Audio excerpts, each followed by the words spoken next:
খালেদা জিয়ার জানাজায় স্মরণকালে রেকর্ড সংখ্যক মানুষের অংশগ্রহণ।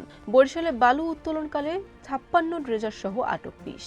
লালমোহনের চালককে হত্যা করে অটোরিকশা নিয়ে গেল দুর্বৃত্তরা। কাঠালিয়ে শাবল দিয়ে মাদ্রাসা ছাত্রকে পিটিয়ে হত্যা। নাজিপুরে সিগারেটের টাকা চাওয়ায় ব্যবসায়ীকে মারধর ও দোকান ভাঙচুরের অভিযোগ। বরগুনায় তুলার মিলে ভয়াবহ অগ্নিকাণ্ড। কাঠালিয়ে সড়ক দুর্ঘটনায় মাদ্রাসার ছাত্র গুরুতর আহত। বরিশাল সহ ২ বিভাগ ও ৫ জেলায় শৈত্যপ্রবাহ অব্যাহত থাকতে পারে। আসসালামু আলাইকুম। বরিশাল নিউজ থেকে রাত ৯টার শীর্ষ সংবাদে আমি ফারহানা করিম তুলি। এতক্ষণ শুনলেন সংবাদ শিরোনাম, এখন বিস্তারিত। জাতীয় সংসদ ভবনের দক্ষিণ প্লাজায় ৩ বারের সাবেক প্রধানমন্ত্রী ও বিএনপি চেয়ারপারসন বেগম খালেদা জিয়ার জানাজা সম্পন্ন হয়েছে। এতে স্মরণকালের রেকর্ড সংখ্যক মুসল্লি অংশগ্রহণ করেন। বুধবার ৩টা ৫ মিনিটে জানাজা শেষ হয়। এরপর তাকে তার স্বামী সাবেক রাষ্ট্রপতি জিয়াউর রহমানের কবরের পাশে রাষ্ট্রীয় মর্যাদায় দাফন করা হয়। বরিশালের হিজলায় মেঘনা নদীতে অবৈধভাবে বালু উত্তোলনকালে ৫৭টি ড্রেজার, একটি ট্রলার সহ ২০ জনকে আটক করেছে বাংলাদেশ কোস্টগার্ড। এ সময় তাদের কাছ থেকে ৪টি দেশীয় অস্ত্র উদ্ধার করা হয়েছে। ভোলার লালমোহনে অটোরিকশা ছিনতাইয়ের উদ্দেশ্যে এক চালককে হত্যা করেছে দুর্বৃত্তরা।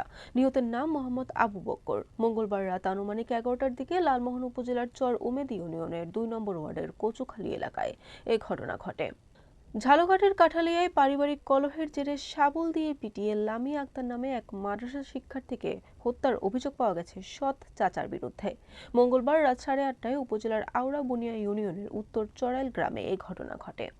পিরোজপুরের নাজিরপুরে সিগারেটের দাম আগে চাওয়ায় তরিকুল ইসলাম নামে এক ব্যবসায়ীকে মারধর ও তার দোকান ভাঙচুরের অভিযোগ উঠেছে স্থানীয় এক যুবদল কর্মীর বিরুদ্ধে।